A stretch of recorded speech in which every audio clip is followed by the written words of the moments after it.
सुप्रभात बच्चों। तो कैसे हैं आप सब? आशा करती हूँ आप सब बहुत अच्छे से होंगे जहाँ भी होंगे, है ना। तो चलिए आज की कक्षा का शुरुआत करते हैं, आरंभ करते हैं। तो बच्चों, आपको याद होगा कि हम लोग पिछले कक्षा में क्या कर रहे थे। बहुत बढ़िया बच्चों। तो हम लोग पिछले कक्षा में पानी के बारे में पढ़ रहे थे, है ना। पानी अपने कथा, अपना व्यथा सुनाती है लेखक को, है ना। लेखक को किस प्रकार से बताती है कि वो कैसे कैसे उनका जो चक्र है वो चलता है, जो पानी है उस अपने भाई बंधुओं के साथ कैसे कैसे आगे बढ़ती है। तो इन सब के बारे में हम पढ़ रहे थे कि जो लेखक रामचंद्र तिवारी जी जो है वो जो पानी की बूंदें उनको क्या करती है, कहानी सुनाती है ना। पानी जो है अपनी कहानी लेखक को सुनाती है। चलिए अब आगे देखते हैं। तो जैसा कि हमारा उद्देश्य हमेशा की तरह कि पाठ को चित सुर लय के साथ पढ़ेंगे, पाठ में आए शब्द सीखेंगे नए नए एवं पर्यायवाची एवं विलोम शब्द को बताने योग्य हो सकेंगे और पानी के जो महत्व है उसको क्या करेंगे, समझने योग्य हो सकेंगे। ठीक है। तो चलिए अब आगे देखते हैं।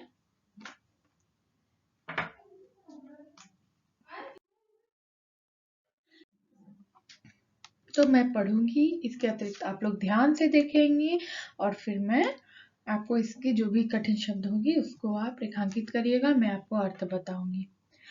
ज्ञात हुआ कि पृथ्वी फट गई है और उसमें धुआं, रेत, पिघलती धातुएं तथा लपटें निकल रही हैं।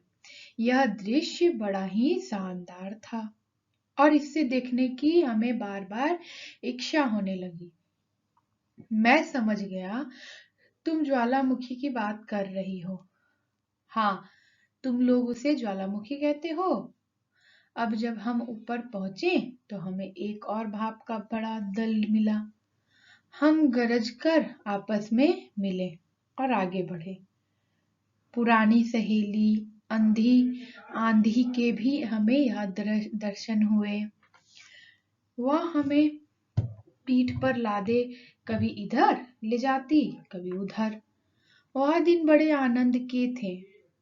हम आकाश में स्वच्छंद किलोले करते फिरते थे। बहुत से भाप जल कणों के मिलने के कारण हम भारी हो चले और नीचे झुक आए और एक दिन बूंद बनकर नीचे कूद पड़े। मैं एक पहाड़ पर गिरी और अपने साथियों के साथ मैली कुचली हो एक और को बह चली।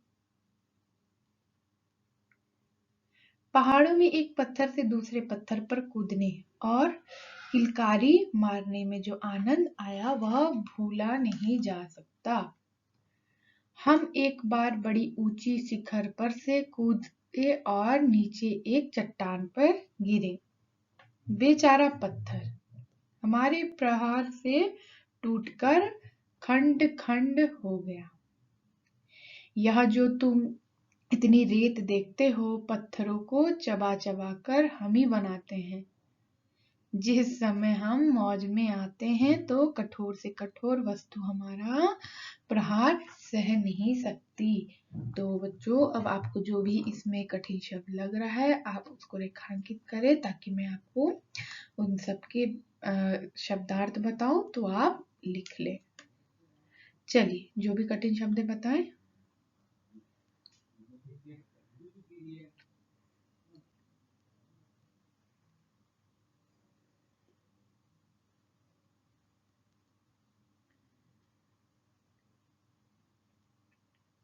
तो जैसा कि यहाँ पर ज्ञात है, तो ज्ञात का अर्थ क्या होता है? ज्ञात का अर्थ होता है जानकारी, है ना। चूरन का अर्थ होता है चूरा, ठीक है। और सशस्त्रों का अर्थ है हजार, भीषण का अर्थ है डरावनी, ग्रहराज का अर्थ क्या है? उल्का, ठीक है। तो ये कुछ शब्दार्थ है। खिंचाव का अर्थ है आकर्षण, ठीक है। तो जो बूंद है वो अब बताती है कि मतलब अपने बारे में बताती कि जब ज्ञात हुआ कि पृथ्वी फट गई, कि जैसा कि मैंने बताया कि वो लोग कहीं ऊंचाई में पहुंच रही थी, फिर उसके बाद वो एक दोस्त के साथ, बंधु के साथ अपना क्या की, बहुत ही चालाक था उसके साथ वो निकल गई है ना। फिर कहीं और जाकर पहुंची तो देखा कि वहां पे कभी वे ऊपर फेंका रही है, नीचे फेंका रही है, तो ज्ञात हुआ कि वह पृथ्वी क्या है, फट गई है और उसमें से क्या निकल रहा है, धुआं निकल रहा है, रेत निकल रहा है और पिघलती हुई कुछ धातुएं तथा लपटें निकल रही है। और यह दृश्य जो है वो बहुत ही शानदार था और इसे देखने की हमें बार बार इच्छा होने लगी। अब ये दृश्य जो था वो बहुत ही शानदार था, तो जो थे वो इसको देखने लगे। ठीक है, तो जैसा कि आप अब देख सकते हैं कि जो जब लेखक को ये सब बात बता रहे थे तो लेखक तुरंत समझ गए कि वो क्या है, कि वो ज्वालामुखी की बात कर रहे हैं। तो हाँ, तुम लोग उसे ज्वालामुखी कहते हो, तो ऐसा कौन बोलता है, ओस बोलती है। ठीक है, कि अच्छा तुम इसको ज्वालामुखी कहते हो, तो वो बताते कि हाँ, इसको हम लोग ज्वालामुखी कहते हैं। ठीक है, तो अब जब हम ऊपर पहुंचे तो हमें भाप का बड़ा दल मिला। अब ऊपर पहुंचे का अर्थ जब वो ऊपर जाती है तो भाप का उसको बहुत बड़ा दल मिलता है। तो इस प्रकार से वो अपने बारे में बताते हुए चली जाती है। ठीक है, तो जैसा कि हम जानते हैं कि ज्वालामुखी जब फटता है तो उसके अंदर से कितने सारे धातु निकलते, कितने सारे चीज हैं जो है वो निकलते हैं, है ना। बहुत सारे चीज जो है निकलते हैं। तो जो लेखक है वो कहती है वह बूंद बनकर आकाश से नीचे कूदी तो वह एक पहाड़ पर गिरती और अपने साथियों के साथ मैली कुचली हो एक और को बह चली जाती। तो पहाड़ों में एक पत्थर से दूसरे पत्थर पर कूदने और हंसते खेलते आगे बढ़ने में जो आनंद आया वह भूला नहीं जा सकता, ऐसा वो बोलती है। तो वह खुशी आज भी बूंद को याद है। उसके बाद बूंद और अन्य जलकण एक बार बड़ी ऊंचे शिखर पर से कूदे और नीचे एक चट्टान पर क्या किए, गिर पड़े। तो उसने जो फिर लेखा को बताती है कि जब वो उसने के अन्य जल कण साथी और शिखर से एक साथ जब चट्टान पर गिरे तो बेचारा पत्थर जो है वो उसकी जो दशा थी वो देखने लायक थी। ठीक है, तो वह उनकी चोटी के प्रहार से क्या हुआ, टूटकर बिखर गया। ठीक है, और टुकड़े टुकड़े हो गए। तो बूंद लेखक को कहती है कि यह तो रेत देखते हो ना, पत्थरों को चबा चबा कर वे जलकण ही बनाते हैं। और उसकी बूंदे फिर कहती है कि जब वे मौज में आते हैं तो कठोर से कठोर वस्तु उनका प्रहार सहन नहीं कर सकते। और सही बात, अगर देखा जाए केदारनाथ का जो खिस्सा हुआ, बोलते हैं ना कि 5 तत्व जो प्रकृति के उसे हमें लगना नहीं चाहिए, है ना। वो क्या कर सकती है, उसमें क्या बल है, वो हम सब नहीं जानते। तो बहुत सारे से किस्से जिसको आप समझ सकते हैं कि पानी में कितना शक्ति होता है।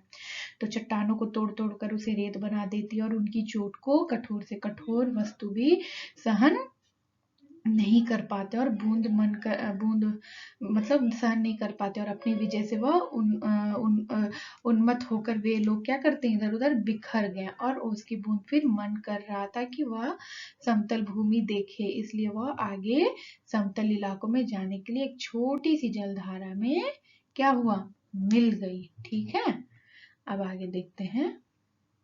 तो बच्चों, हम लोग शब्द इसके लिए किसके लिए प्रयुक्त किया गया है, तो अब आप उत्तर बताएंगे।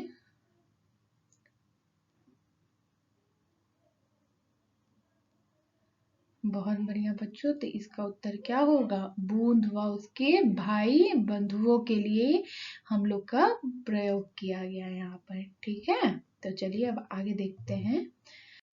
तो अपनी विजय से उन्मत्त होकर हम लोग इधर उधर बिखर गए। मेरी इच्छा बहुत दिनों से समतल भूमि देखने की थी, इसलिए मैं एक छोटी धारा में मिल गई। सरिता के वे दिवस बड़े मजे के थे। हम कभी भूमि को काटते, कभी पेड़ों को खोखला कर उन्हें गिरा देते।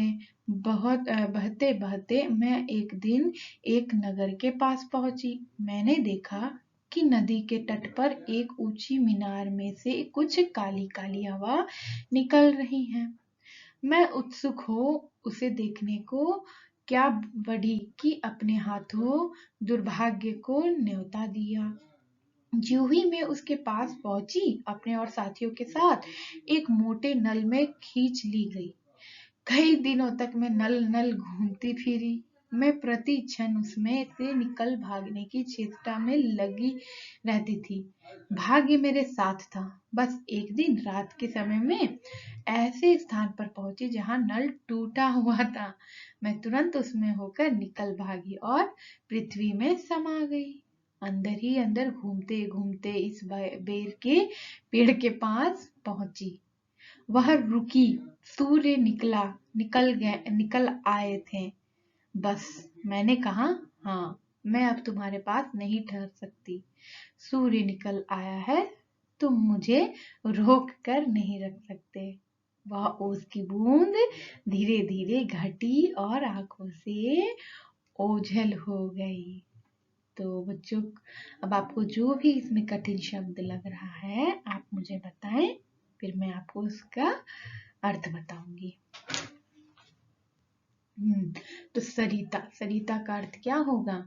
हाँ, नदी। दिवस का अर्थ हम सब जानते हैं, दिन। और ऊंची मीनार, जो ऊंची ऊंची इमारतें होती है ना, जो बड़े बड़े मकान होते हैं। उत्सुक का अर्थ क्या है? जिज्ञासु। दुर्भाग्य का अर्थ यहाँ क्या है? भाग्य रहित। और न्योता का अर्थ क्या है? बुलावा देना। किसी को न्योता देते हैं ना हम, है ना, न्योता देते हैं तो बुलाते हैं।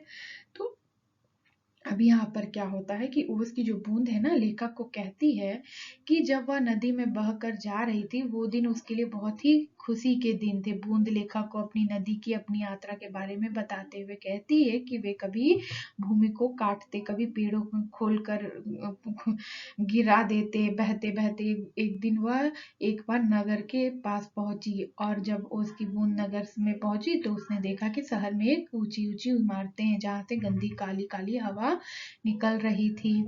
बूंद फिर बताती कि उत्सुकता से जानने की इच्छा लिए उसे देखने लगी, कि बेचैन थी कि आखिर यह कौन सी जगह है। और ऐसा जानने के लिए वह और उसके साथी आगे बढ़े और उसने अपने ही हाथों अपना दुर्भाग्य को बुला दिया। जो ही वह आपके पास पहुंची और वह अपने साथियों के साथ एक मोटे नल में खींच ली गई। कई दिनों तक क्या हुआ? वह नल नल घूमते रही और फिर वो प्रतीक्षा करती रही कि कहीं से वो कैसे यहाँ से निकले, कैसे यहाँ से भागे। तो फिर क्या होता है? देखती है कि कैसे भाग्य उसका साथ देता है और देखती है कि कहीं से नल का पाइप टूटा और वहां से वो जमीन में चली जाती है और जमीन से रिस करके बैर के पेड़ में और बैर के पेड़ से उनके हाथ में, है ना। तो फिर अब उसमें उड़ने की शक्ति आ जाएगी और सूर्य जब निकल जाता है तो उड़ने की शक्ति आ जाएगी और अब ऐसा करना रोक कर रह भी नहीं पाएगी। और उसकी बूंद धीरे धीरे क्या होती है? घटते चल जाती है और देखते ही देखते हाथों से गायब हो जाती है। इतना कहानी सुना करके, ठीक है। तो अब आपके सामने जैसा कि यहाँ पर प्रश्न है कि पृथ्वी के नीचे से क्या क्या तत्व निकला जब ऐसा हुआ? तो धुआं, रेत, लोहा, धातु और लपटे, ये कुछ चीजें जो वहां से निकला। तो आज हम लोगों ने पाठ को पढ़ा, तो उसके आधार पर जैसा कि एक प्रश्न है, पृथ्वी के नीचे से क्या क्या निकला था? तो धुएं, लपटे, रेत, है ना, इस प्रकार के कुछ धातु जो है जमीन के नीचे से निकला था। ठीक है, तो अब आपके पास ये आपका गृह कार्य है और आप अपना गृह कार्य करके लाएंगे। तो धन्यवाद छात्रों, फिर मिलते हैं अगली कक्षा में।